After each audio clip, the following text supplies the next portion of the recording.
My name is Sophia, and at 29, I thought the most humiliating moment of my life was sitting in that mahogany-paneled law office, watching my husband's mistress inherit our mansion while I was left with a worthless, rotting shack on the edge of town.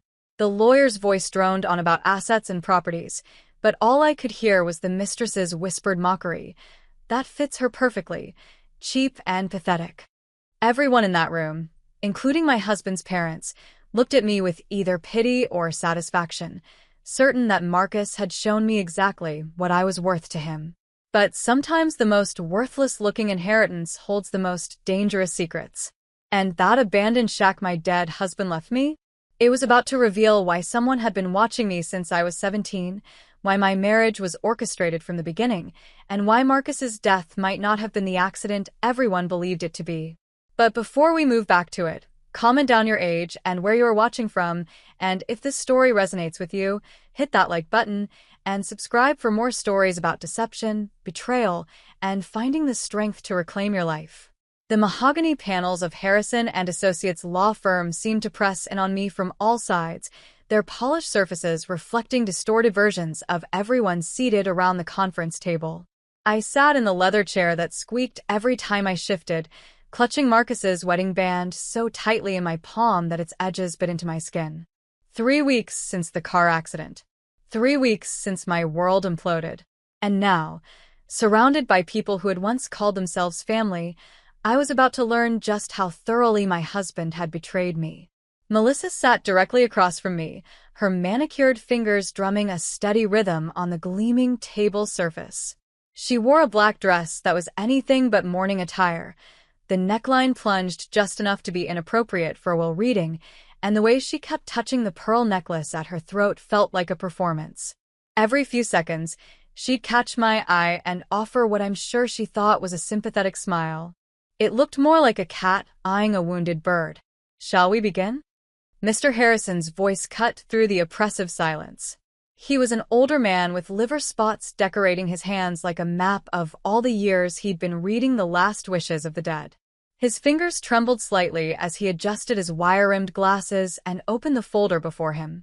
My mother-in-law, Patricia, sat to my right, her posture perfect as always, her gray hair pulled into an elegant chignon that hadn't moved despite the humid September weather outside. She hadn't looked at me once since I'd entered the room. My father-in-law, Richard, occupied the head of the table like a king holding court, his steel-gray eyes fixed on the lawyer with an intensity that made me wonder what he already knew. "The last will and testament of Marcus Jonathan Whitmore," Mr. Harrison began, his voice taking on that formal cadence lawyers seemed to learn in school. "Written and notarized 6 months prior to his death." 6 months. My stomach twisted. 6 months ago, we'd been planning our 5th anniversary trip to Greece. He'd been showing me pictures of Santorini, promising we'd watch the sunset from Oahu. 6 months ago, I thought we were happy. To my beloved Melissa Crawford, the lawyer continued, and I felt the blood drain from my face. Beloved. The word hung in the air like a slap. I leave the estate at 47 Rosewood Drive, including all furnishings and contents therein. The mansion. Our home. No, what I'd thought was our home. The place where I'd spent 2 years selecting every piece of furniture, every painting, every throw pillow, trying to build us a life worth living. Melissa's lips curved into a smile that didn't quite reach her eyes, though those eyes glittered with something that looked very much like triumph. Additionally, to Miss Crawford, I leave the investment portfolio held with Goldman Sachs, currently valued at approximately $3.2 million, the Mercedes-Benz S-Class, the BMW X5, and the vacation property in Aspen. Each item felt like another twist of the knife. The Aspen property, where we'd spent last Christmas, making love by the fireplace while snow fell outside. The Mercedes he'd given me for my birthday, then apparently taken back in his will. I wanted to scream, to flip the table, to demand someone explain how this was possible. Instead, I sat frozen, that wedding band cutting deeper into my palm. "This is insane," I heard myself say, my voice sounding strange and distant. "We were married. California is a community property state. He can't just..." Richard's voice cut through my protest like a blade. Everything was in his name, Sophia. The properties, the investments, all purchased before your marriage or with his inheritance from his grandmother. Separate property. His tone was matter-of-fact, almost bored, as if we were discussing the weather rather than my complete disinheritance. Mr. Harrison cleared his throat, that nervous gesture of someone about to deliver more bad news. "There is more, Mrs. Whitmore." He glanced at me with what might have been pity. "To my wife, Sophia Marie Whitmore, I leave the property at 1847, Old Mill Road, commonly known as the Fisher Shack." The Fisher Shack. I knew the place. Everyone in town did. It was a local eyesore, a ramshackle building on the outskirts that had been abandoned for at least a decade, maybe longer. Parents told their kids ghost stories about it. Teenagers dared each other to spend the night there. And my husband had left it to me. "That fits her perfectly," Melissa stage whispered to her friend beside her. When had that woman even arrived? Cheap and pathetic. The laughter that followed felt like acid on my skin. Even Patricia's mouth twitched slightly, though she had the decency to suppress her smile. But it was Richard's expression that hurt the most, a mixture of satisfaction and something else. Relief, maybe? As if a problem had been neatly solved. "This has to be a mistake," I said, standing so abruptly that my chair rolled backward and hit the wall. "Marcus promised me. We had plans." My voice broke on the last word, and I hated myself for showing weakness in front of them. "Sit down, Sophia." Richard's voice held a warning. "You're making a scene?" "Making a scene?" I laughed, but it came out harsh and bitter. "Your son just left everything to his mistress, and I'm making a scene?" "Be grateful," he said, those steel eyes narrowing. "At least you got something. Marcus could have left you nothing at all." The implication hung heavy between us. I should be grateful for a worthless, rotting shack. Grateful that my husband had remembered me at all in between dividing up our life and handing it to the woman he'd been sleeping with behind my back. The woman who now wore a pearl necklace I recognized, the one that had belonged to Marcus's grandmother, the one he'd said was being cleaned. Mr. Harrison slid a key across the table to me. It was old, rusty, attached to a leather tag with the address scrawled in fading ink. "The property transfers to you immediately, Mrs. Whitmore. All taxes have been paid through the end of the year."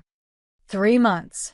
They'd given me 3 months to figure out what to do with a worthless piece of property while Melissa moved into my home, drove my car, spent my husband's money.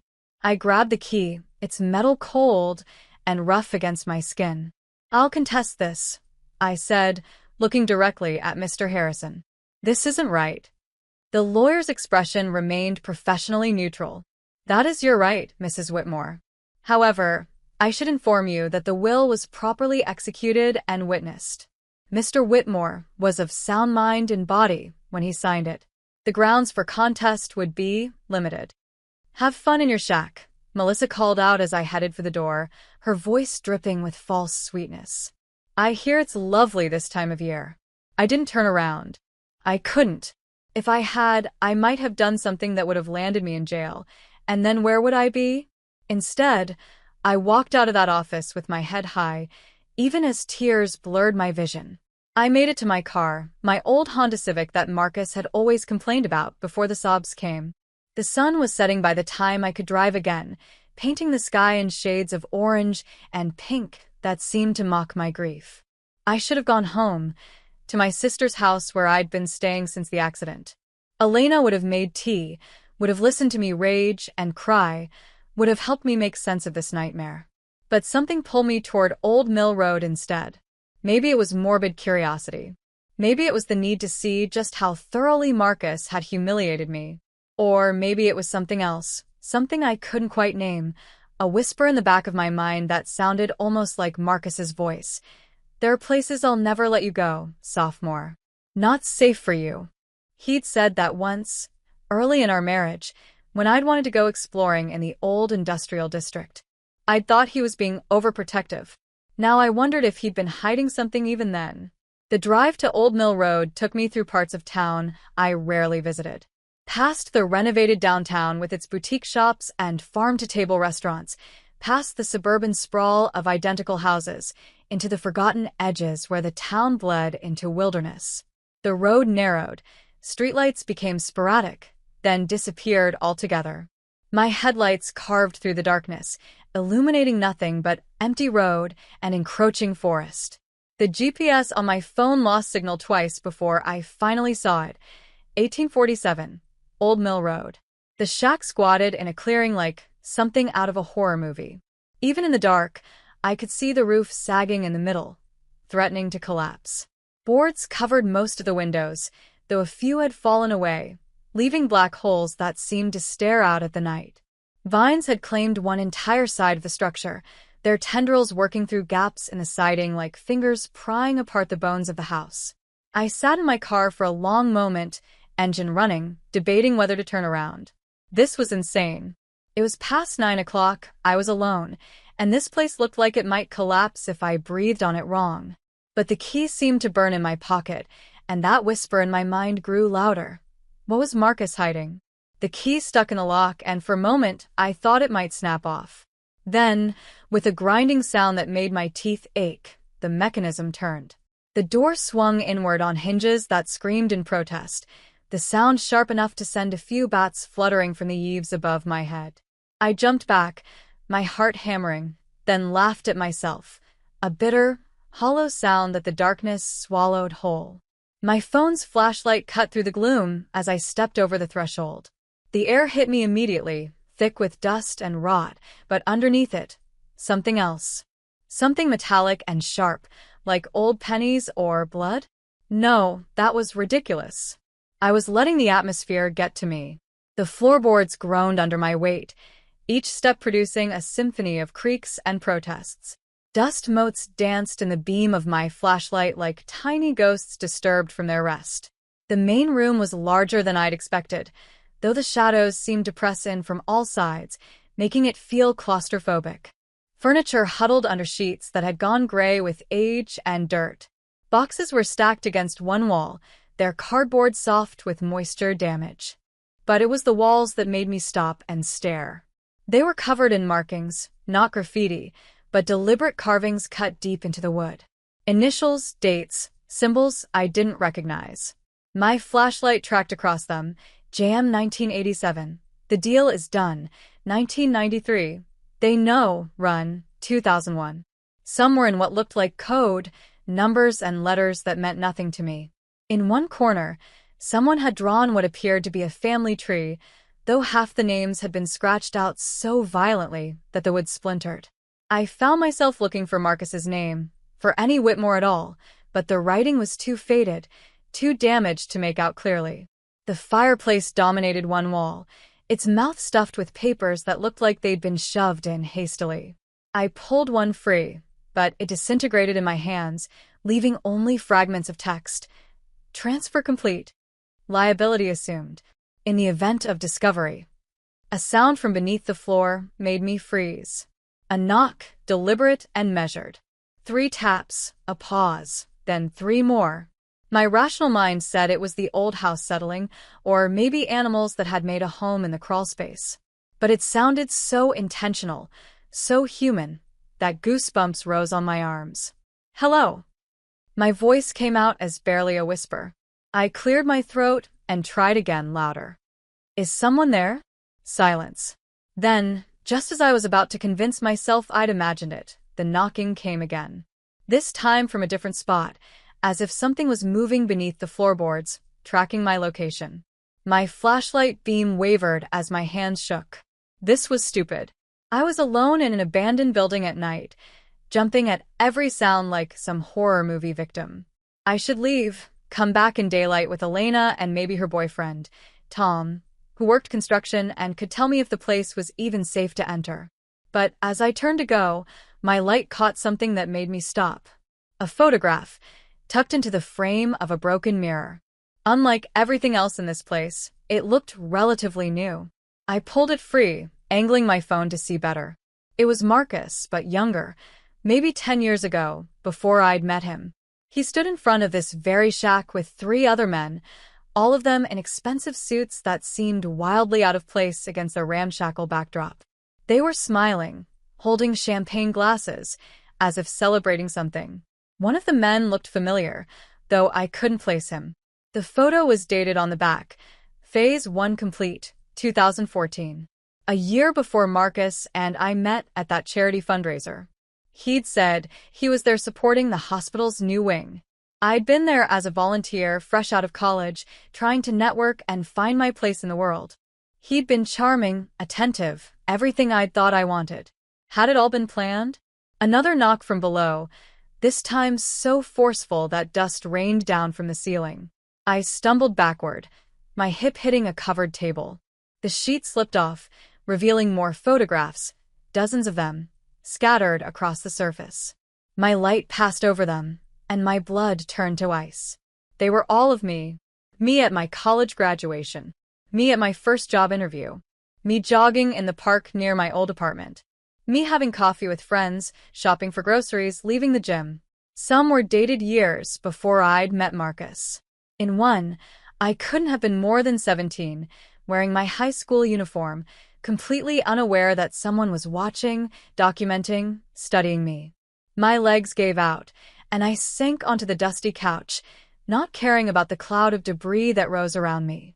The wedding band, Marcus's wedding band that I'd been carrying like some sort of talisman, fell from my numb fingers and rolled across the floor, disappearing into the shadows. How long had they been watching me? Who were they? And why? I wasn't special. I wasn't rich or connected or important. I was just Sophia, middle-class nobody Sophia, who'd thought she'd won the lottery when Marcus Whitmore had shown interest in her. The knocking had stopped, replaced by a different sound, scratching like nails or claws against wood. It seemed to be moving, circling the room beneath the floor. I pulled my feet up onto the couch, suddenly terrified that something might grab my ankles, pull me down into whatever darkness existed below this place. My phone buzzed, making me jump.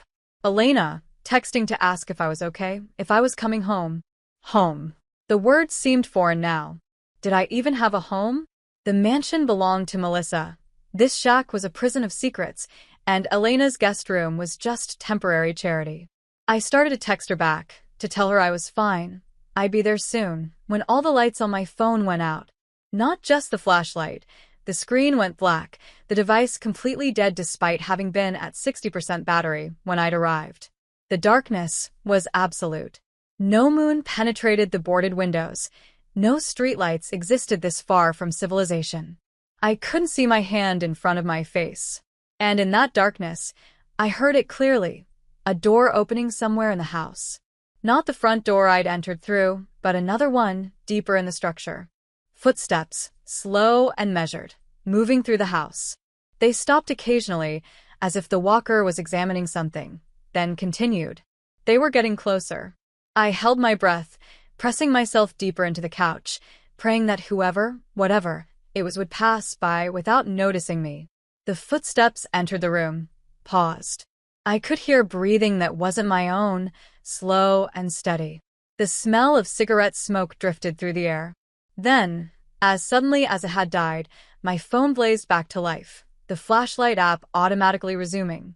The room was empty, but on the dusty floor, fresh footprints led from the doorway to just a few feet from where I sat, then simply stopped, as if whoever had made them had vanished into thin air. On the table where the photographs had been, a new item had appeared, a leather-bound notebook I was certain hadn't been there before. Written on its cover in faded gold lettering was a single word, Sophia. My hands trembled as I reached for it, every instinct screaming that I should run, leave this place and never return. But I had to know. I had to understand what Marcus had been involved in, why I'd been watched, what this place really was. The notebook's pages were filled with entries in Marcus's handwriting, dated starting from 3 years before we'd met. The first entry made my stomach clench. Subject acquired. Surveillance begins tomorrow. R. Insists she's perfect for the role, no family money, limited connections, ambitious enough to be grateful for attention. If she's as malleable as the background check suggests, Phase 2 can begin within 18 months. I was going to be sick. Our entire relationship, our marriage, had been some kind of operation. But for what purpose? I flipped through more pages, finding surveillance logs, notes about my habits, my preferences, my weaknesses. There were strategies for approaching me, for making me fall in love, for keeping me isolated from anyone who might interfere. A door slammed somewhere in the house, the sharp crack of wood against wood that couldn't be explained by wind or settling. Then another. And another. Every door in the house seemed to be slamming in sequence, the sound growing louder, more violent, closer. I ran.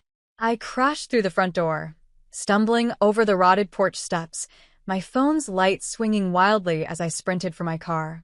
Behind me, the house had gone silent again, but I could feel it watching, waiting. I fumbled with my keys, finally managing to start the engine and throw the car into reverse. As my headlights swung across the shack one last time, I saw a figure in one of the broken windows, tall, unmoving, just a silhouette against the deeper darkness within. Then my car hit the road, and I was speeding away, that leather notebook clutched against my chest, my mind racing with questions that seemed to multiply with every heartbeat.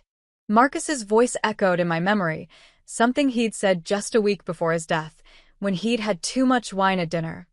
If anything happens to me, Soph, stay away from the shack. Promise me. I'd laughed it off, asked what shack he was talking about.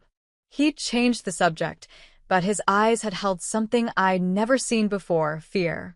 Now, parked outside Elena's house with the doors locked and the engine still running, I understood that fear. Whatever was in that shack, whatever secrets it held, they were dangerous enough that Marcus had tried to protect me from them even while using me as a pawn in some larger game. But protection or not, planned or not, I was going back. Because somewhere in that rotting structure was the truth about my marriage, my life, and possibly my future. The notebook in my lap proved that much. Someone wanted me to know, wanted me to find these secrets. Tomorrow, in daylight, with backup and a fully charged phone, I would return to 1847, Old Mill Road. I would tear that place apart if I had to, because I was done being anyone's pawn, done being the naive girl in those surveillance photos.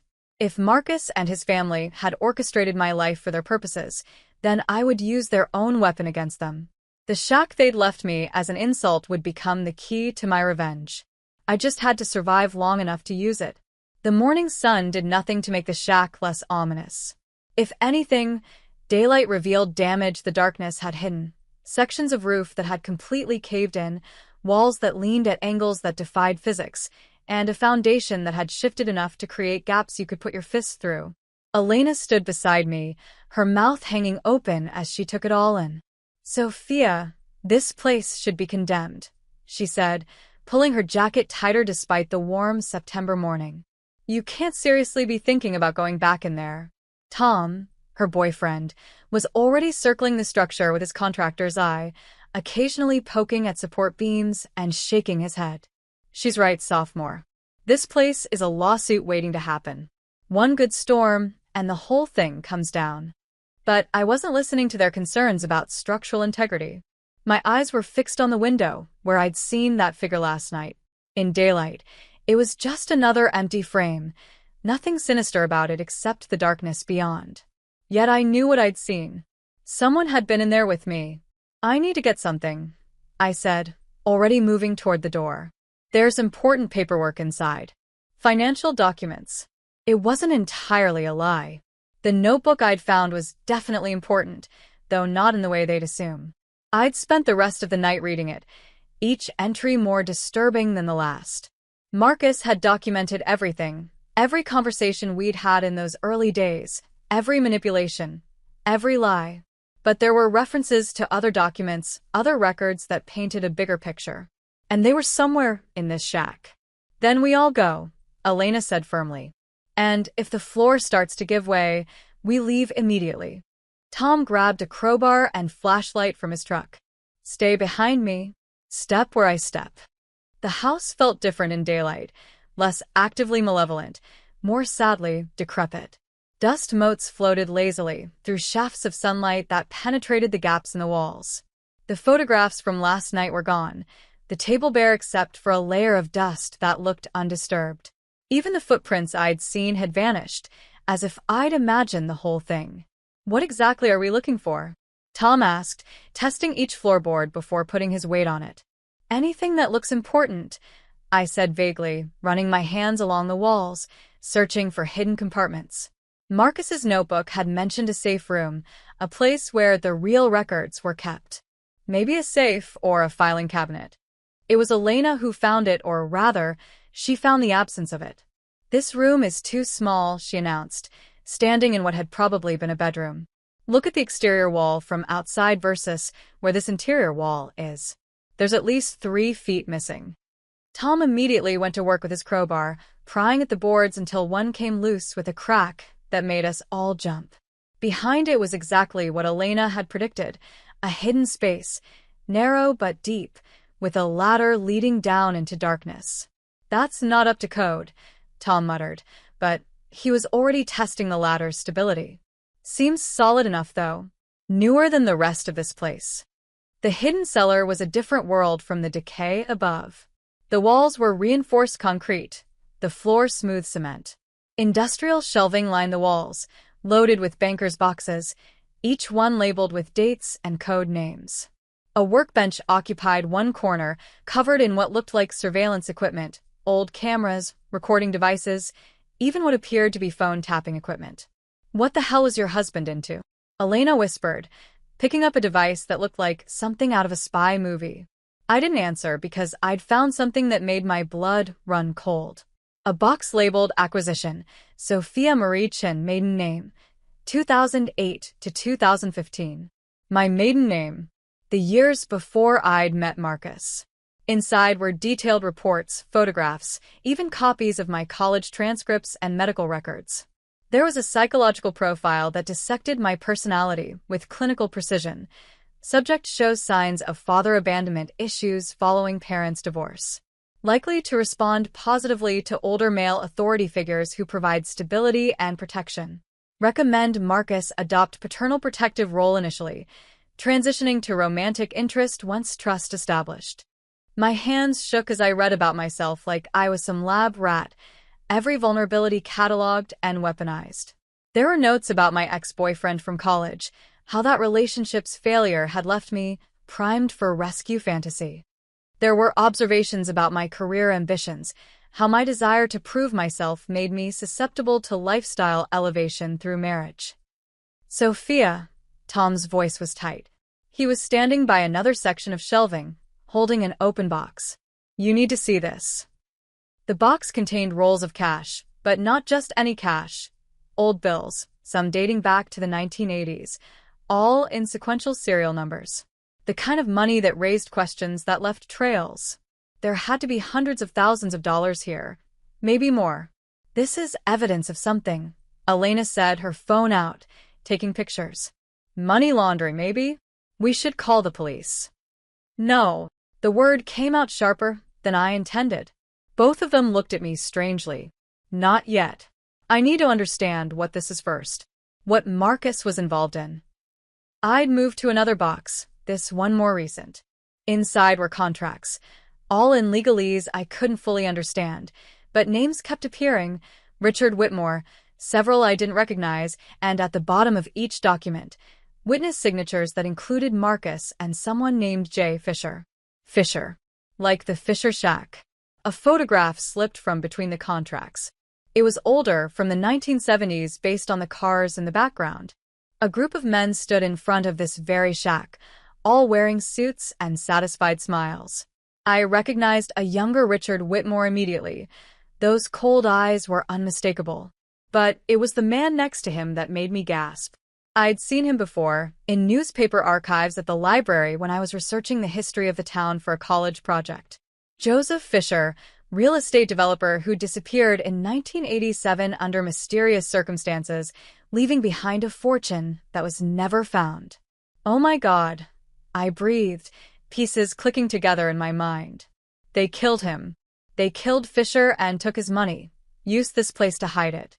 Sophia, that's a huge accusation, Elena started, but I was already pulling out more documents, spreading them across the workbench. Look at the dates. Fisher disappears in August 1987. These contracts starting transferring his properties to shell companies in September 1987. all witnessed by Richard Whitmore and Associates. I grabbed another photograph, this one showing the same group of men at what looked like a celebration dinner. This is dated 2 weeks after Fisher vanished. They're toasting with champagne. Tom had gone very quiet, his face pale, as he examined the money. This serial number range. I remember my dad talking about this. These bills were part of a federal investigation in the early 90s. Something about a massive real estate fraud scheme that was never fully solved. A sound from above made us all freeze. Footsteps, heavy and deliberate, crossing the floor of the shack. The ceiling dust rained down with each step. We hadn't heard a car approach, hadn't heard the door open, but someone was definitely up there. "We need to leave," Elena whispered, but I was already gathering documents, shoving them into my bag. The footsteps stopped directly above the hidden entrance to the cellar. Then, Richard Whitmore's voice drifted down, conversational and calm. "I know you're down there, Sophia. We need to talk." My blood turned to ice. How did he know about this place? How did he know I was here? "Don't come up," Elena hissed, grabbing my arm. "We call 911 right now." But Richard continued as if he'd heard her. "The police won't help you, dear. Half of them are on our payroll. Have been since Fisher's time. Come up and we can discuss this like civilized people." Tom had his phone out, but he was frowning at the screen. No signal. We had signal upstairs. "Cell jammer," Richard's voice explained pleasantly. "Simple precaution. Now you can come up or I can come down. But this ladder is the only way out, and I'd rather not have this conversation in that musty cellar." I looked at Elena and Tom, saw my own fear reflected in their eyes. But there was something else in Elena's expression, determination. She picked up one of the old cameras from the workbench, hefted it like a weapon. Tom grabbed a crowbar. "We go up together," I said quietly. "He won't do anything with witnesses." But I was wrong about that. We climbed up to find Richard wasn't alone. 3 men stood with him, all wearing suits despite the shabby surroundings, all with a kind of build that suggested they didn't spend their days behind desks. Richard himself looked perfectly at ease, examining the carvings on the walls with what appeared to be nostalgia.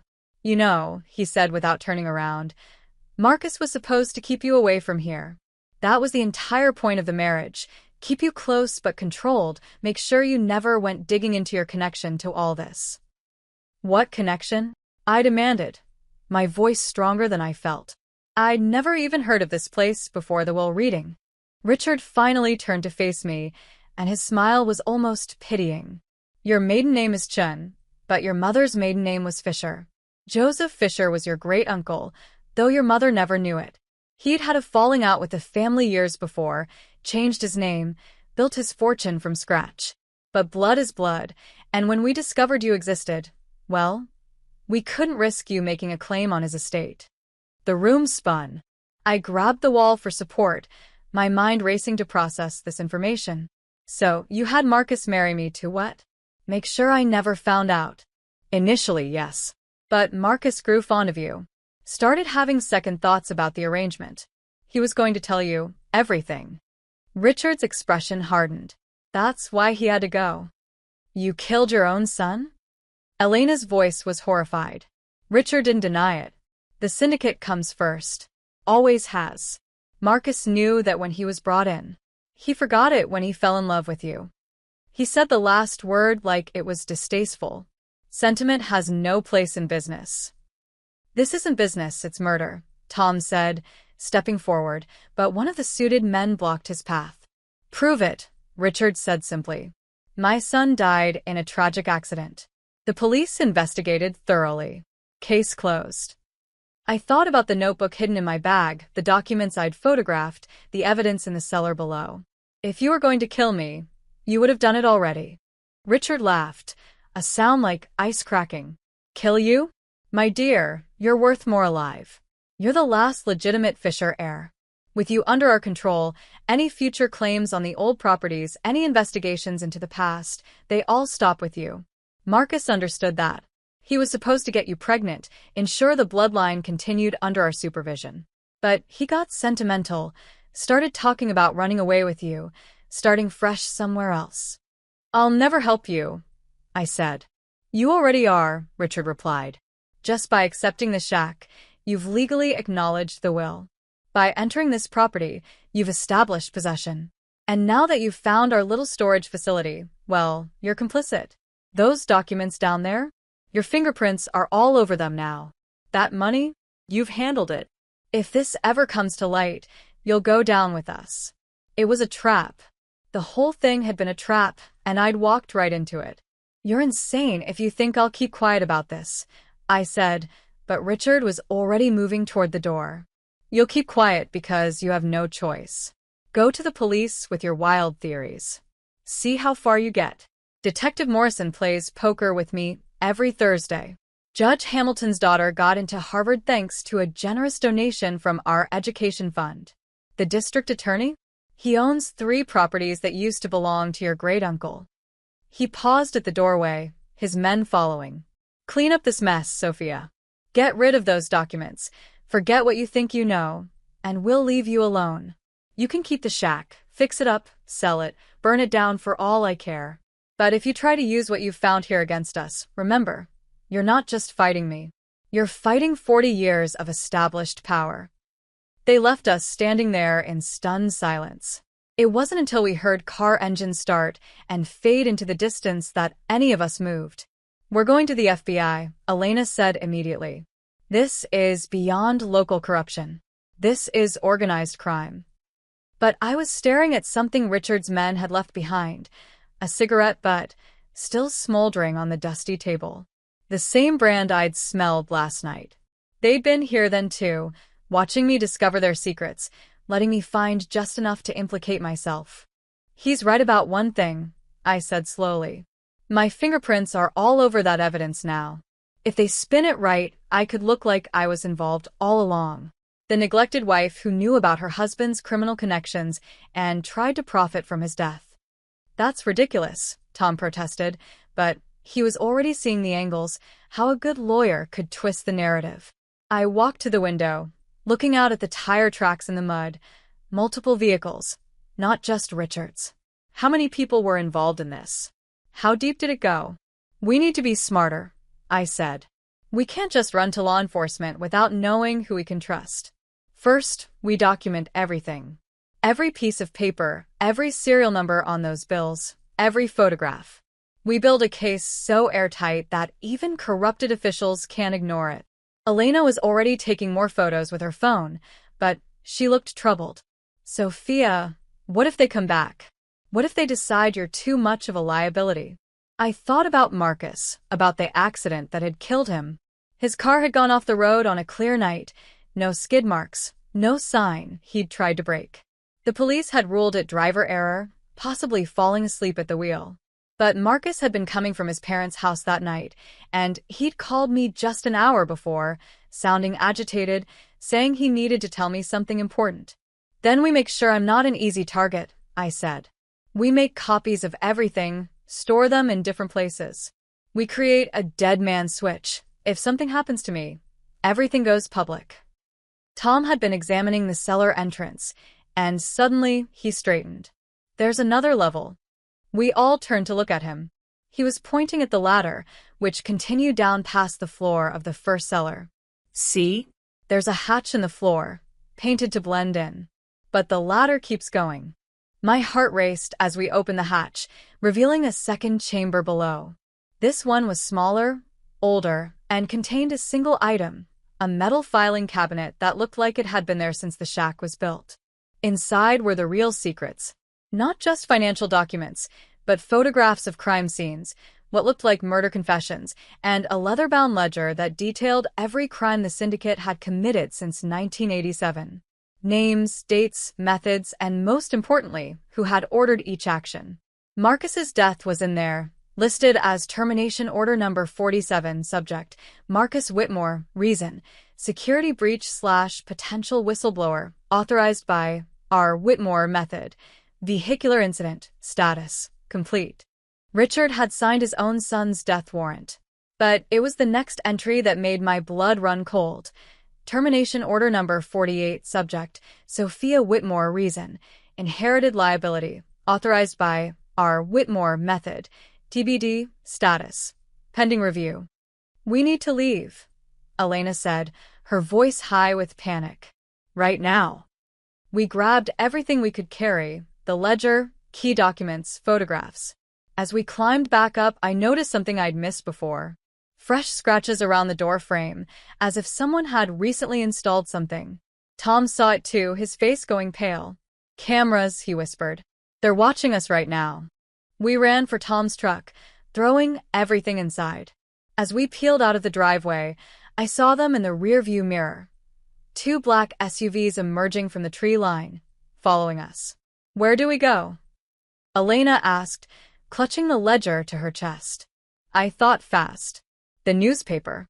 The Coastal Tribune. Jenny Martinez is an investigative reporter there. She's been trying to expose corruption in the city for years. If we can get to her, get this published before they stop us. Tom took a hard right, tires squealing. They're gaining on us. The next few minutes were a blur of sharp turns and near misses. Tom drove like a man possessed, using his knowledge of the back roads to stay ahead of our pursuers. We burst onto Main Street, Saturday shoppers jumping back as we careened past. The Tribune building was just ahead. I could see Jenny's car in the parking lot. We screeched to a stop, and I was running before Tom had even thrown it in park, the ledger clutched against my chest. I burst through the doors, past the startled receptionist, up the stairs to the newsroom. Jenny was at her desk, and her eyes widened as she saw me. Sophia? What? Richard Whitmore killed his son. I gasped, shoving the ledger at her. And Joseph Fisher. And others. It's all in here. The whole syndicate, 40 years of crimes. They're coming for me right now. Jenny, to her credit, didn't hesitate. She grabbed the ledger, her scanner already warming up. Get everything digital. Now. Elena and Tom burst in behind me, arms full of documents. Other reporters were standing now, sensing a story. Jenny started barking orders, and suddenly the entire newsroom was in motion, scanning, photographing, uploading. They can't stop all of us, Jenny said, her fingers flying over her keyboard.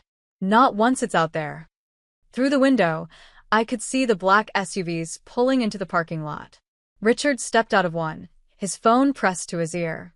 He looked up at the newsroom window, and our eyes met. His expression was unreadable, but I saw him say something to his men. They stayed by the cars. My phone rang. Unknown number. Don't answer. Elena started, but I already had. You've made a serious mistake. Richard's voice was calm. Too calm. You have no idea what you're destroying. You destroyed it yourself when you killed Marcus, I said, putting him on speaker so Jenny could record. When you killed Joseph Fisher. Fisher was a pedophile, Richard said bluntly. Did you see that in your precious documents? He had a thing for teenage boys. 3 families came to us, begging for justice the law wouldn't provide. Yes, we killed him. And we took his money and used it to build something better. Schools, hospitals, homeless shelters, all funded with Fisher's blood money. I faltered. This wasn't in the documents. But Jenny was shaking her head, mouthing lie at me. Even if that were true, it doesn't justify 40 years of murder and corruption, I said. Doesn't it? We cleaned up this town, Sophia. When we took over, it was dying drugs, violence, poverty. Now look at it. Thriving. Safe. All because we were willing to do what needed to be done. You killed your own son. A pause. Then, quieter. Marcus made his choice. He chose you over his family, over his obligations. I gave him every chance to come back, to remember who he was. He refused. So you had him murdered. I had a problem solved. Just like I'll solve this one. The line went dead. Through the window, I watched the SUVs pull away. They were leaving. Why were they leaving? Jenny's computer pinged. Then another reporter's. Then another. What's happening? I asked. Jenny's face had gone white.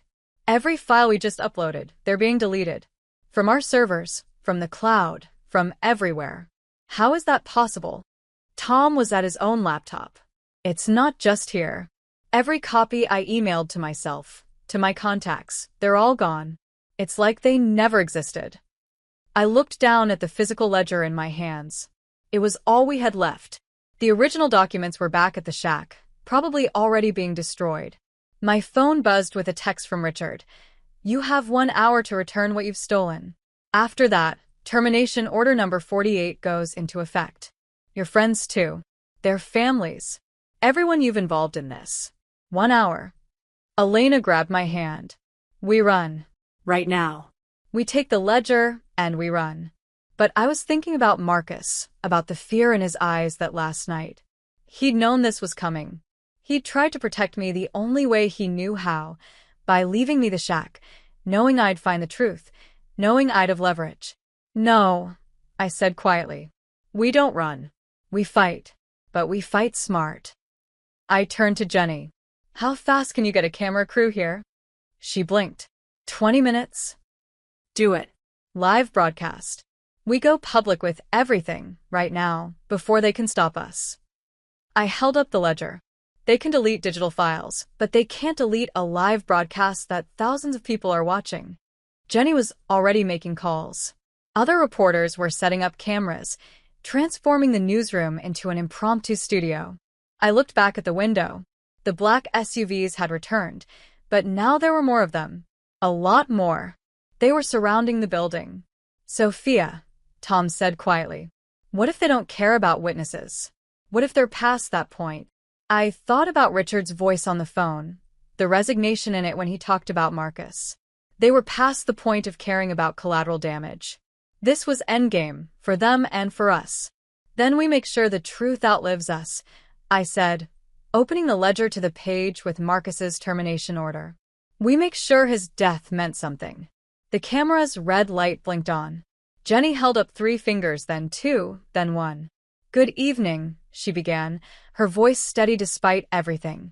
We're interrupting our regular programming with explosive revelations about a criminal syndicate that has controlled our city for 40 years. Through the window, I saw Richard on his phone again, his face twisted with rage. But he wasn't looking at the building anymore. He was looking up the street, where police cars were arriving, not local police, but state police, FBI. Someone else had been watching. Someone else had been waiting for this moment. As Jenny continued her broadcast, as the ledger's secrets spilled out into the light, I felt something shift in the air. The shack had one more secret, I realized, one more card to play. Because there had been another watcher all along, someone in the shadows documenting everything just like the syndicate had documented me. The cigarette butts, the mysteriously appearing notebook with my name on it, the convenient discovery of the cellar. Someone had been guiding me to this moment. My phone buzzed with a text from an unknown number. Well played, Mrs. Whitmore. Your husband would be proud. The rest of the evidence is en route to federal authorities. Signed, JF. JF Joseph Fisher. But Joseph Fisher had been dead for 40 years. Hadn't he? The federal agents had cordoned off the Tribune building, but they couldn't stop what had already begun. Jenny's broadcast had gone viral within minutes, picked up by national networks before Richard's people could suppress it. Now, 3 days later, I sat in the town library's basement archives, surrounded by boxes of old newspapers and microfiche that the syndicate apparently hadn't thought to destroy. Elena sat across from me, her laptop open to dozens of tabs about Joseph Fisher, the real estate syndicate, and every name mentioned in that ledger. The FBI had the original now, but I'd memorized enough to know what to look for. Found something, Elena said, turning her screen toward me. Joseph Fisher had a son. Death certificate filed in 1986, 1 year before Joseph supposedly died. But look at this. She pulled up another document. School enrollment records show A.J. Fisher Jr. attending private school in Switzerland from 1986 to 1990. After his supposed death. My pulse quickened. He faked his son's death to protect him? Or someone else did? Elena's fingers flew across the keyboard. The death certificate was signed by Dr. Marcus Whitmore Sr., Richard's older brother. He died in a boating accident 2 months after signing it. Another accident. Another convenient death. The pattern was so clear now that I wondered how no one had seen it before. Or maybe they had, and they'd ended up like Dr. Whitmore. The library's fluorescent lights flickered, and I found myself glancing at the exits. Even with federal protection, I couldn't shake the feeling of being watched.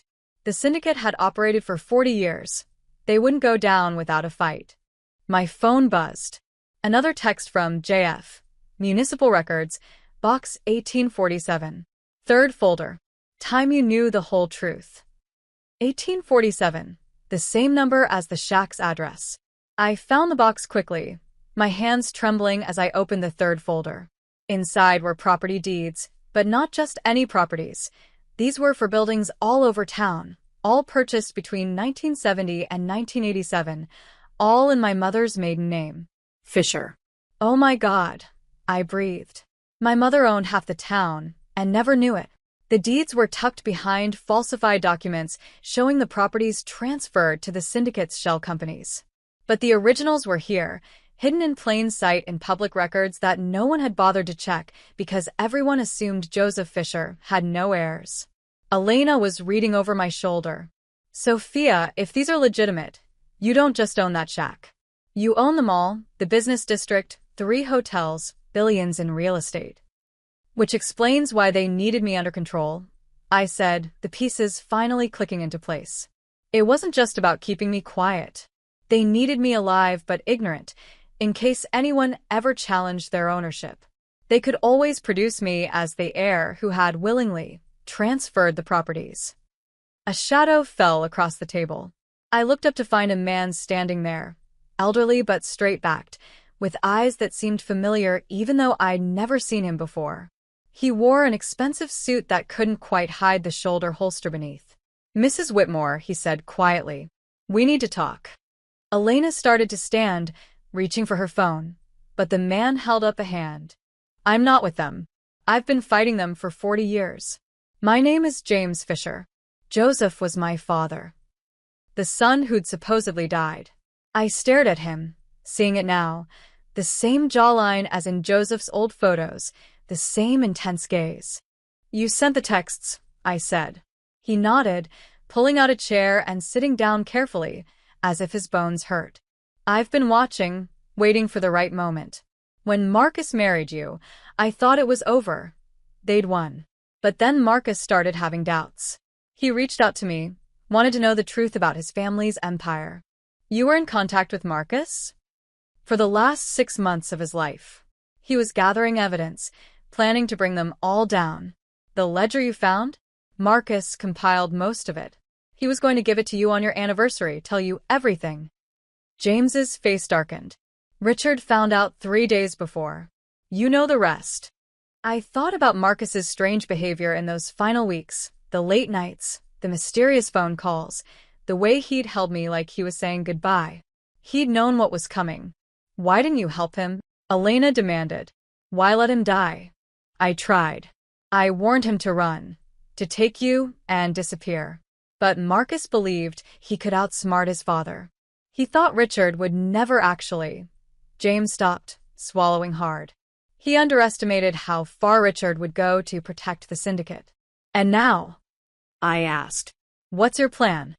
James pulled out a thick envelope from his jacket. 40 years of evidence. Everything my father gathered before they killed him. Everything I've collected since, and everything Marcus added. Bank records, murder confessions, recorded conversations. The FBI has copies, but I wanted you to have the originals. "Why?" "Because this is your fight now.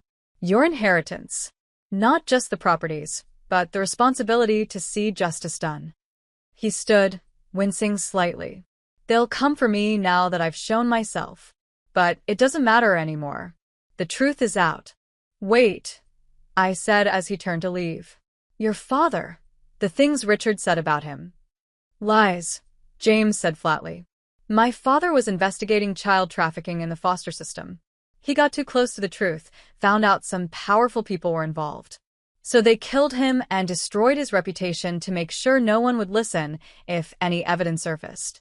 He walked away before I could ask more questions, disappearing into the stacks of books. When I tried to follow, he was gone. No sign he'd ever been there except for the envelope in my hands. Inside were photographs I'd never seen, Marcus and James together, planning, preparing. There were recordings on USB drives, financial records that showed the money trail leading all the way to judges, senators, even a governor. The syndicate wasn't just a local operation, it was a cancer that had metastasized throughout the state.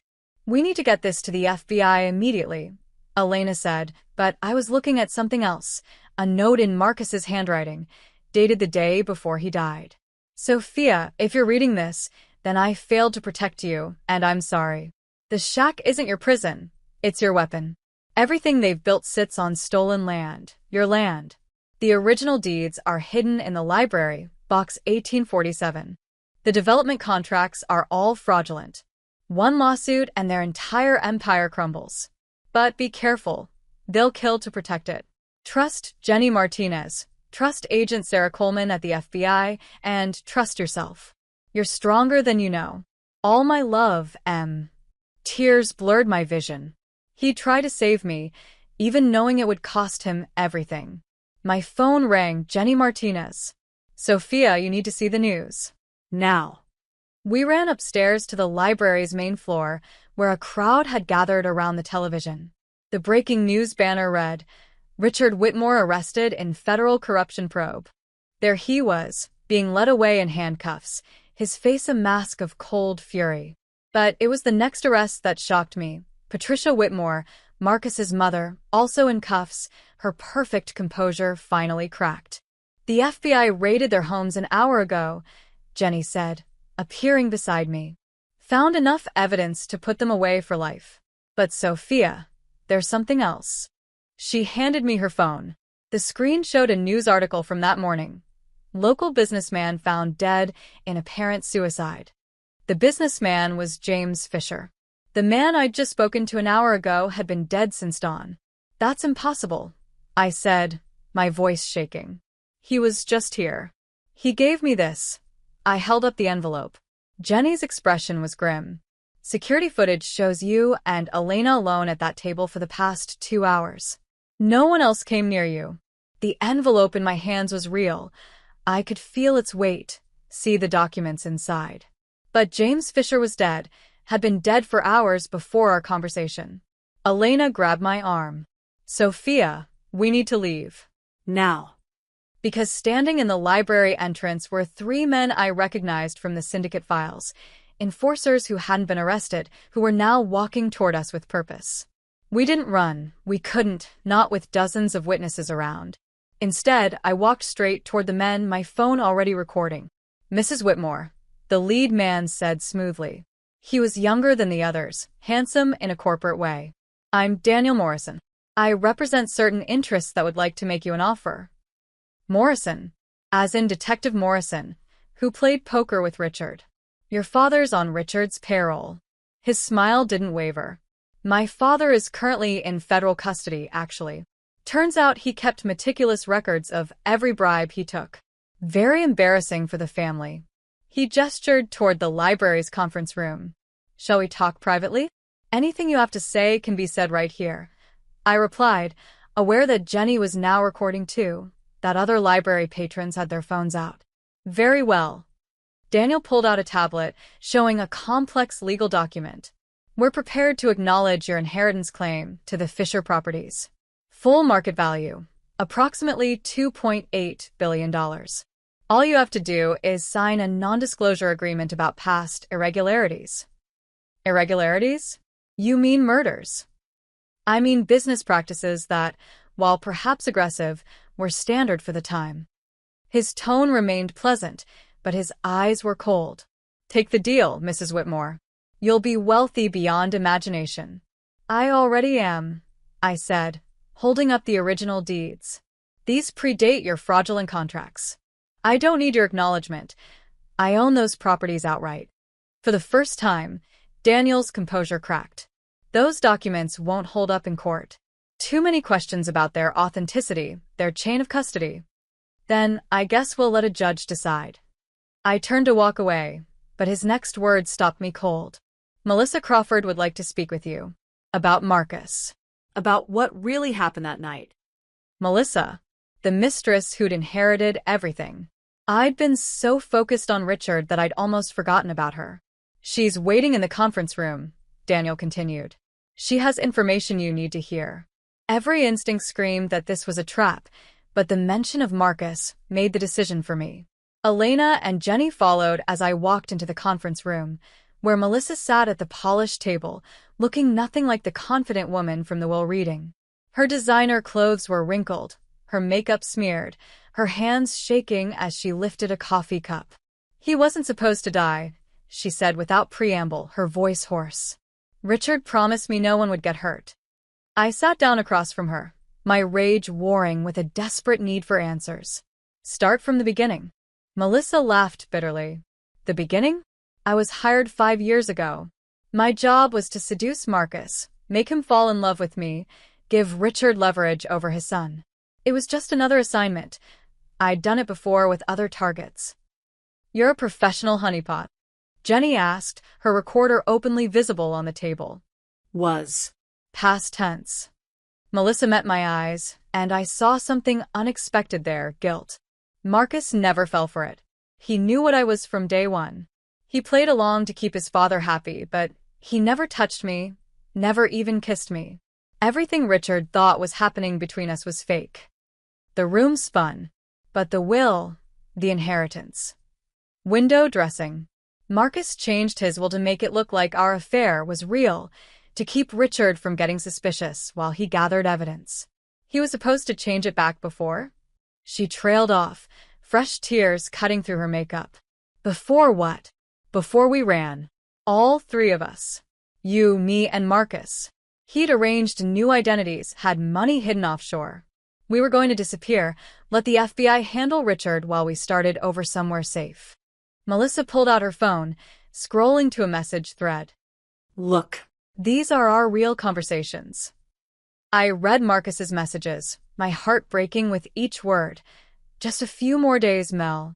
Get Sophia somewhere safe on the 15th. I'll handle my father. Then we all disappear. Thank you for protecting her. I know this hasn't been easy for you." "Protecting me?" I looked up at Melissa. "Who do you think kept the other enforcers away from you? Who made sure your food wasn't poisoned, your car wasn't tampered with?" Melissa's voice was fierce now. "I've been your bodyguard for 2 years, Sophia. Marcus hired me to infiltrate his father's organization and protect you from the inside." Elena leaned forward.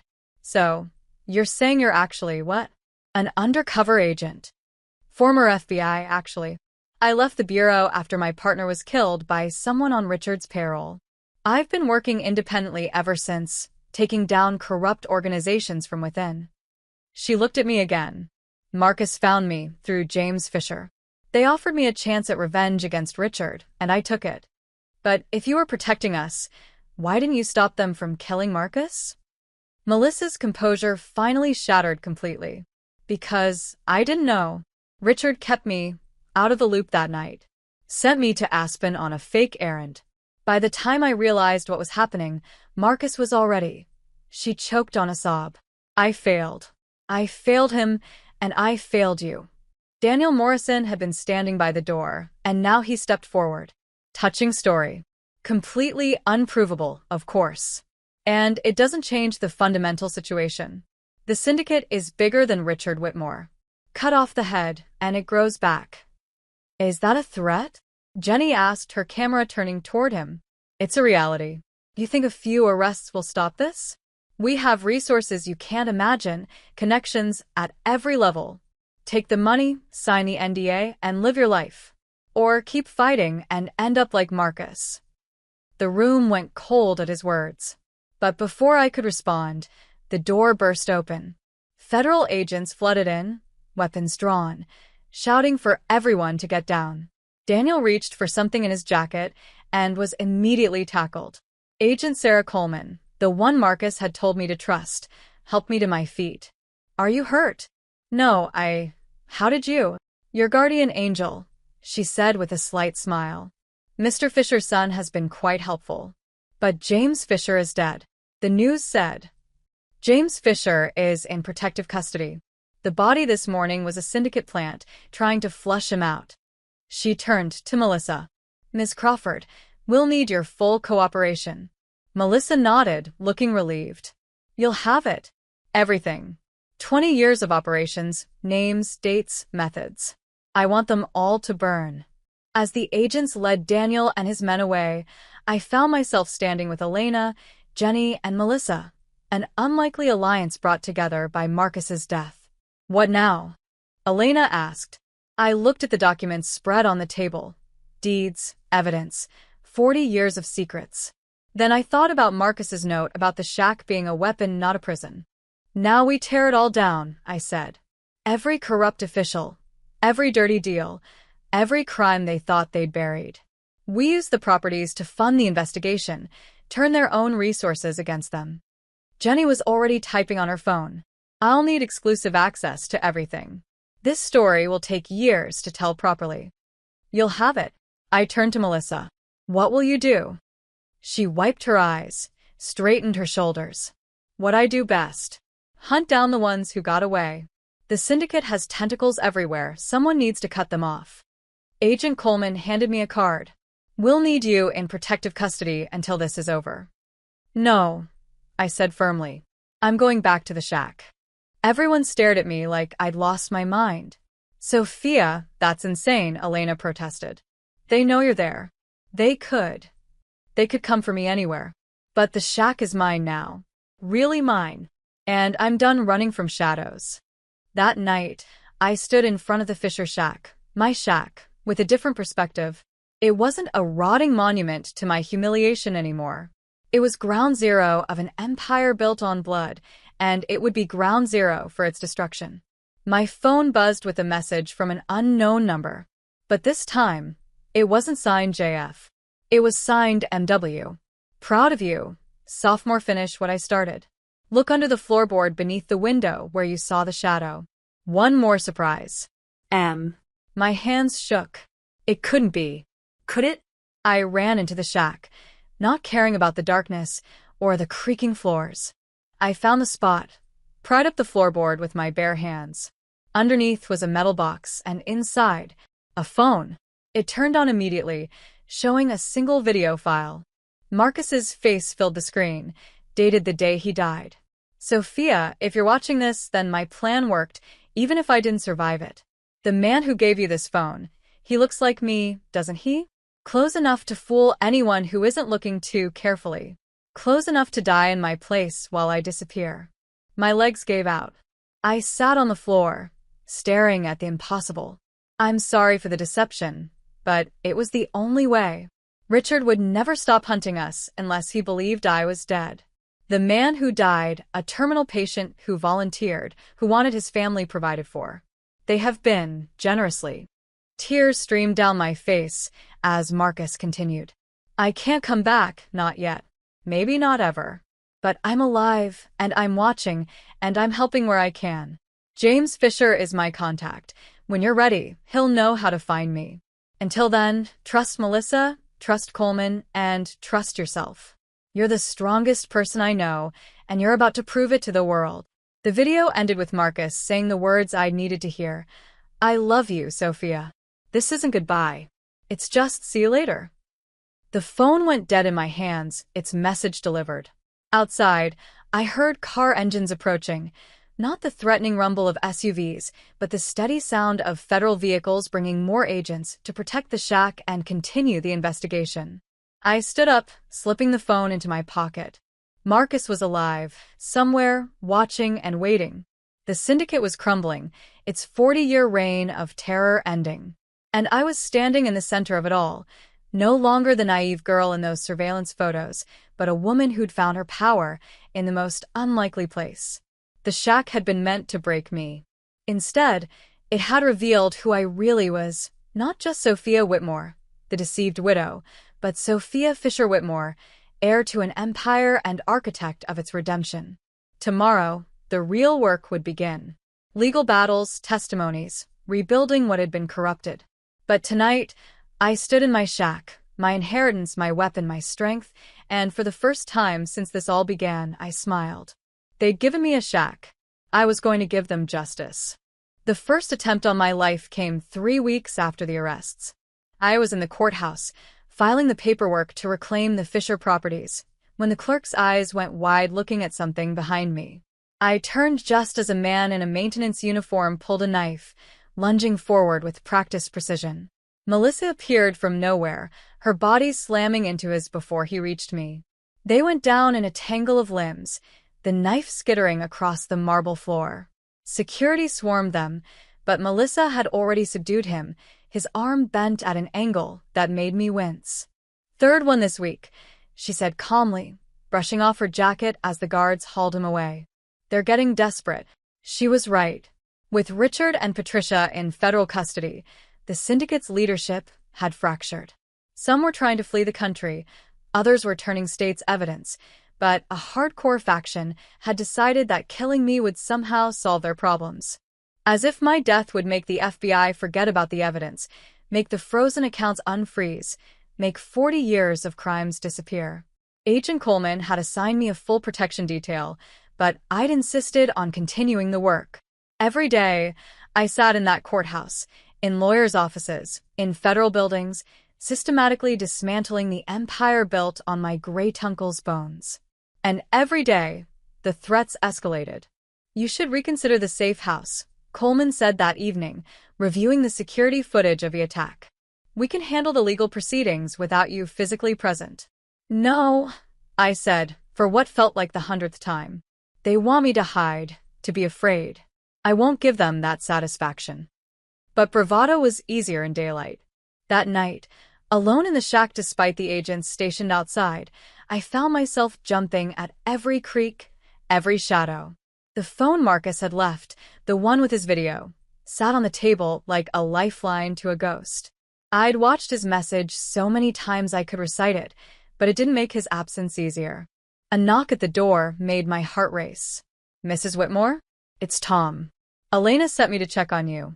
I recognized Tom's voice and opened the door, but the man standing there wasn't Elena's boyfriend. It was someone wearing Tom's face, literally wearing it, like a sophisticated mask that moved with uncanny realism. Before I could scream, a hand covered my mouth, and everything went black.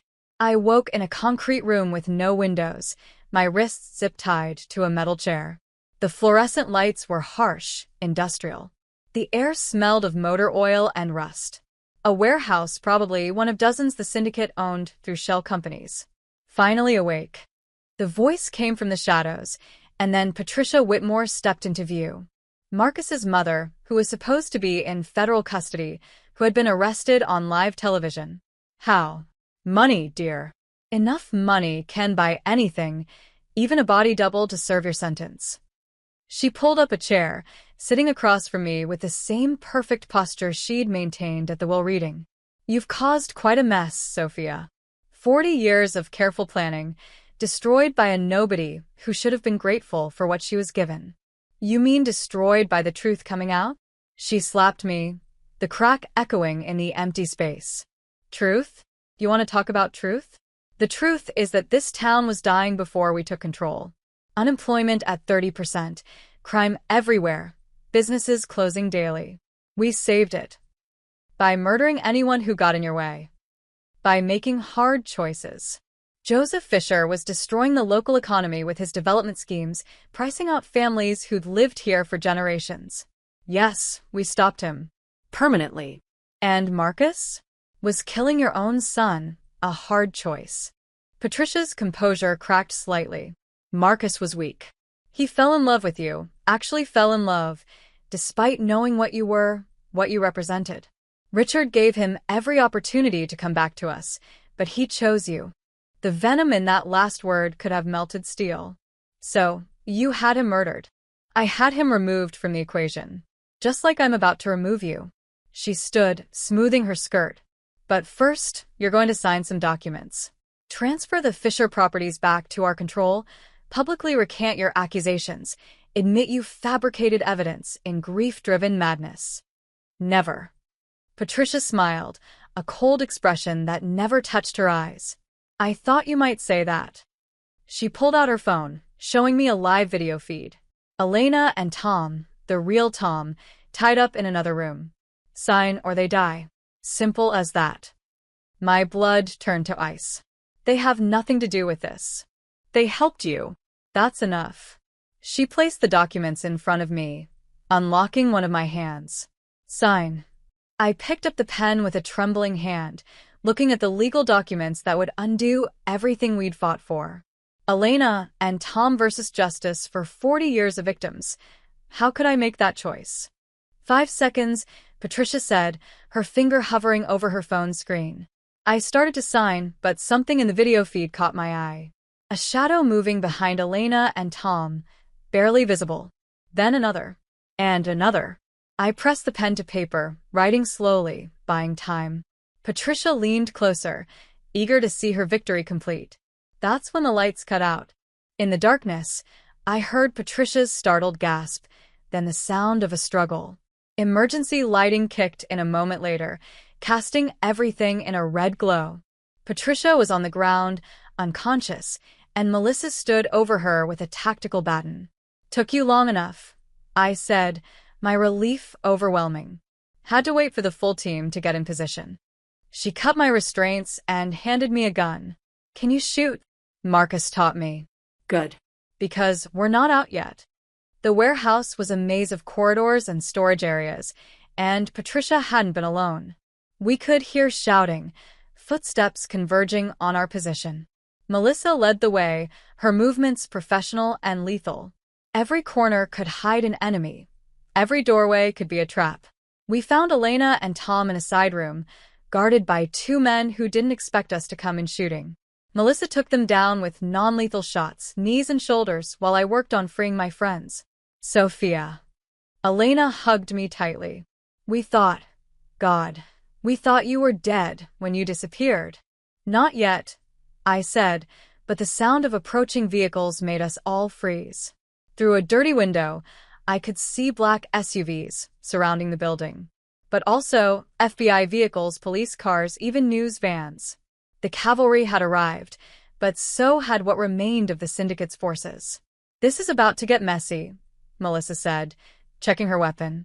Stay low, move fast, and the wall exploded inward, concrete and rebar flying everywhere.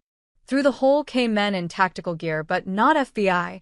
These were no badges, no identification. Private military contractors, the kind money could buy when you were desperate enough. The firefight was chaos.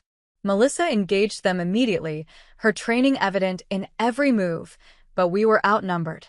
Tom pulled Elena behind an overturned table while I tried to remember everything Marcus had taught me about shooting under pressure. Then I heard it, Patricia's voice over some kind of intercom system. Burn it all. If we can't have it, no one can. The smell hit us first, smoke, gasoline, and something chemical. They were going to burn the warehouse with us inside. Move, Melissa shouted, pointing toward an exit. But as we ran, flames were already racing along the walls, following trails of accelerant that had been carefully placed. This wasn't a spur-of-the-moment decision. Patricia had planned this as her final option. The exit was blocked by debris from the explosion. Tom threw his shoulder against it, but it wouldn't budge. The smoke was getting thicker, the heat unbearable. I could hear sirens outside, so close but so far away. That's when I saw him, a figure in the smoke, moving against the chaos instead of with it. For a moment, I thought it was another mercenary, but then he turned toward us, and even through the haze, I knew that profile, that way of moving. Marcus. He gestured urgently toward a section of wall that looked solid but gave way when he pushed, revealing a hidden passage. This way. Now. Elena gasped. Tom stood frozen. But there was no time for reunions or explanations. We ran into the passage, Marcus leading us through what must have been old smuggling tunnels from the warehouse's Prohibition-era past. Behind us, the roar of flames grew louder, and I could hear the building starting to collapse. We emerged into daylight 100 yards from the warehouse, gasping and covered in soot. FBI agents immediately surrounded us, Coleman at their head. Marcus Whitmore, she said, her gun drawn but not quite aimed. You're supposed to be dead. Can we discuss that after you arrest my mother? Marcus replied, pointing at the warehouse where Patricia was being dragged out by agents, her perfect composure finally, completely shattered. The reunion I'd imagined dozens of times was nothing like the reality. We were in an FBI field office, Marcus in handcuffs despite having saved us, me still processing the fact that he was alive, breathing real. "I know you're angry," he said quietly. "Angry?" I laughed, but it came out broken. "You let me think you were dead. You let me grieve, let me. It was the only way to keep you safe. As long as my father thought I was dead, he focused on containing the damage instead of hunting us. If he'd known I was alive, you could have told me. Found a way to let me know." How? Every communication was monitored. Every person who knew increased the risk. Even Melissa didn't know until today. He leaned forward, his eyes intense. "Sophia, I died for you. Literally died, legally, officially, completely. Everything I had gone. Because keeping you safe was more important than anything else. Don't." I stood up, needing distance. "Don't make this noble. You lied to me. Our entire relationship was built on lies." No. His voice was firm now. "The assignment was a lie. The beginning was a lie. But falling in love with you? That was the truest thing that ever happened to me. It's why I couldn't go through with it. Why I started gathering evidence against my family. Why I'm sitting here now." Coleman entered before I could respond. "Mr. Whitmore, you're looking at serious charges.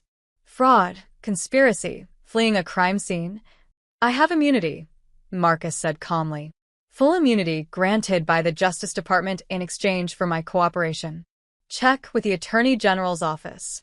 I've been working with them for the past month, feeding them information about the syndicate's remaining operations."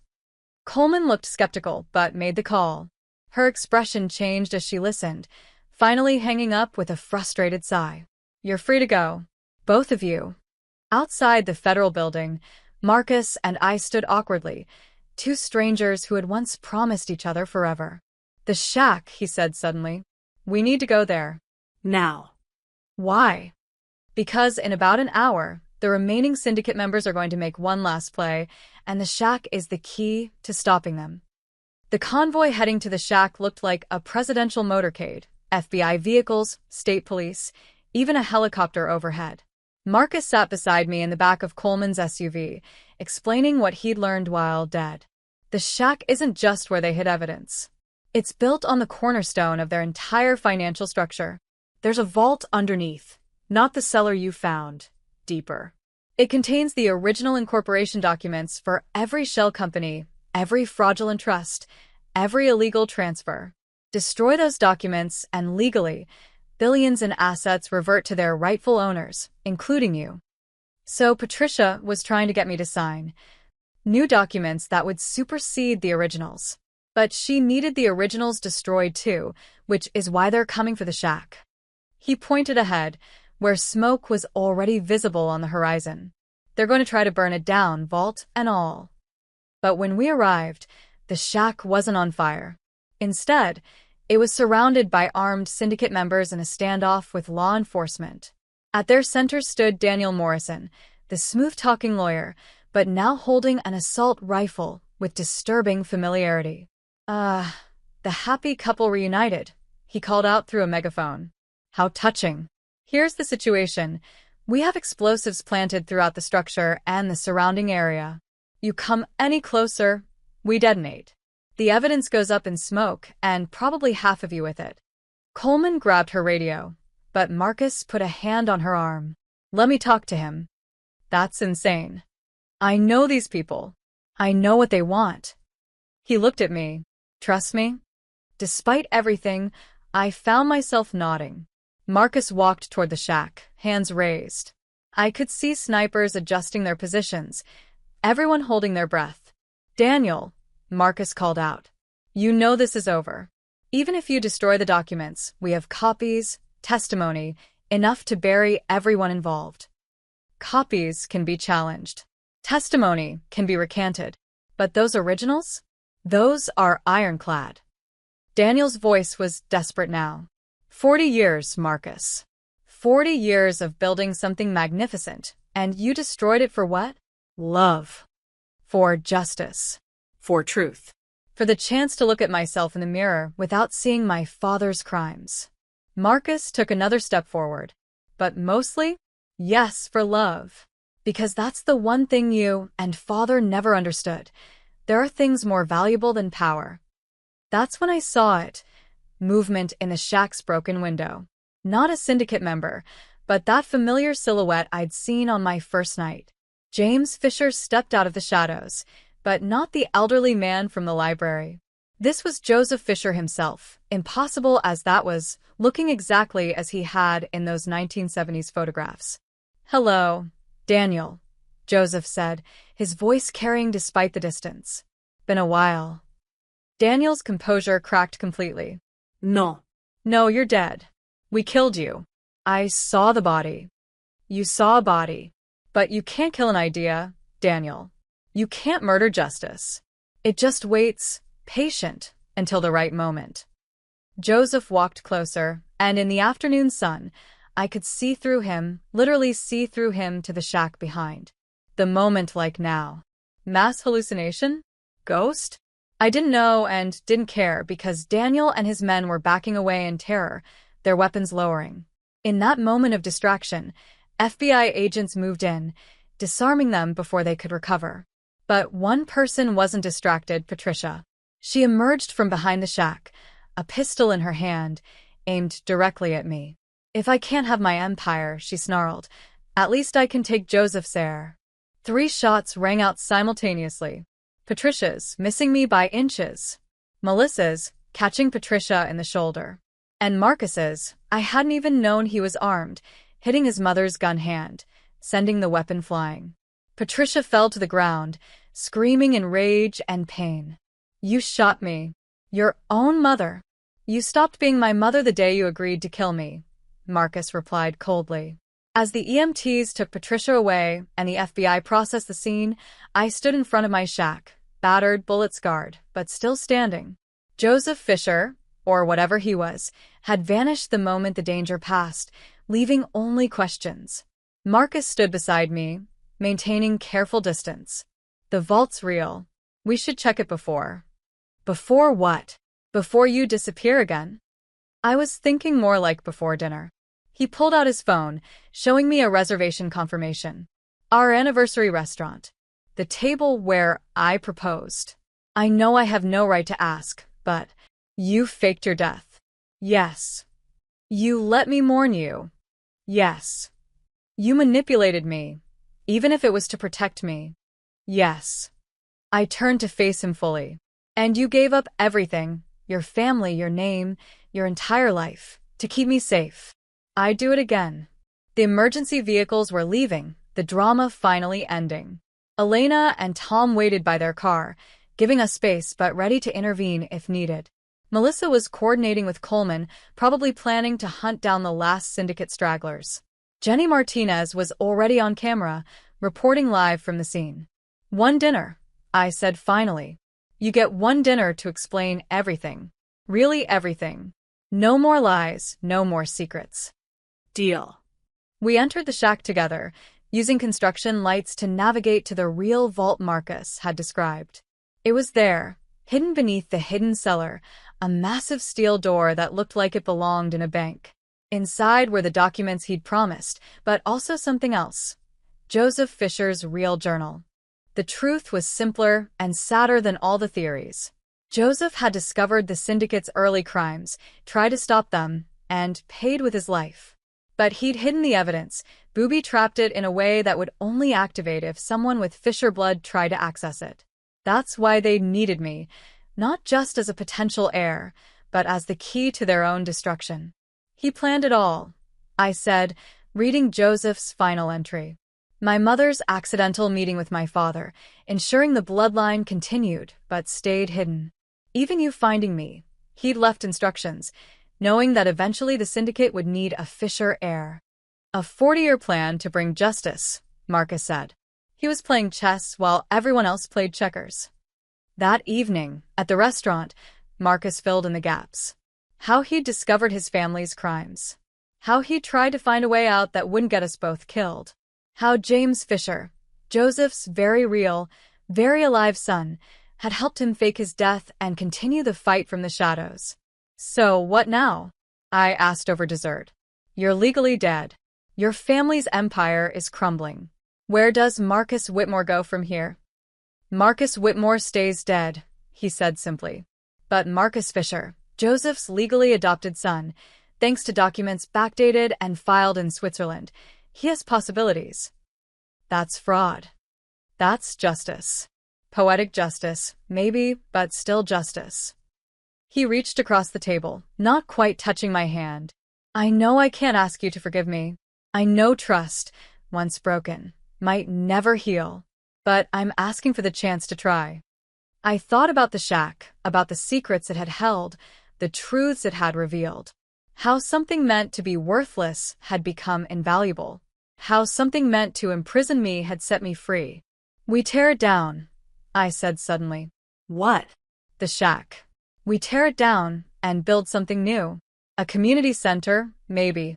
Something that gives back what your family stole. I finally took his hand. And we do it together. Not as husband and wife, not yet, maybe not ever, but as partners. Equal partners. Marcus squeezed my hand gently. Partners. 6 months later, I stood where the shack had been, watching construction crews break ground on the Fisher Community Center. The FBI investigation had resulted in over 200 arrests, the complete dismantling of the syndicate, and the recovery of nearly $1 billion in stolen assets. Patricia was serving life in federal prison, the real Patricia this time. Richard had died in custody, a heart attack brought on by seeing his empire crumble. Daniel Morrison had turned state's evidence, providing details about syndicate operations across the country. Melissa had disappeared, chasing the last remnants of corruption to parts unknown, but she sent postcards occasionally. No words, just pictures of places where justice had been served.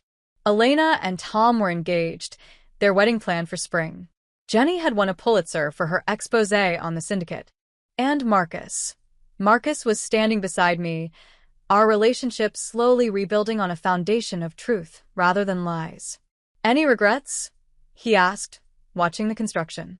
I thought about Joseph Fisher's ghost, if that's what it had been. About the shack that had seemed like a curse, but became a gift. About the journey from humiliation to triumph. No, I said, meaning it. No regrets. The shack was gone, but what it represented remained. The idea that truth, no matter how deeply buried, would eventually surface. That justice, no matter how long delayed, would eventually arrive. And that sometimes the things meant to break us become the very things that reveal our strength. As the sun set over the construction site, I felt Marcus's hand find mine. Not desperate or grasping, just there. Available. Patient. Thank you, he said quietly. For what?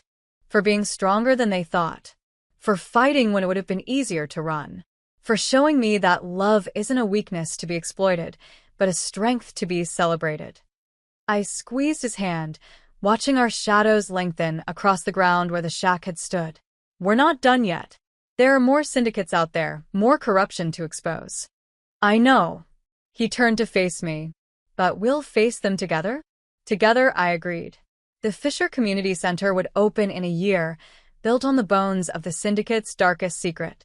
But for now, we stood in the ruins of what was, planning what would be, two survivors who had found strength in the most unlikely place, a worthless shack that had proved to be worth everything. My husband had left me a shack. And, in the end, it had given me back my life. If you discovered your entire life had been orchestrated by others, would you seek revenge or justice? And do you believe there's a difference? Share your thoughts below, and subscribe to hear more stories about inheritance, betrayal, and the dangerous truths hidden in the places we least expect.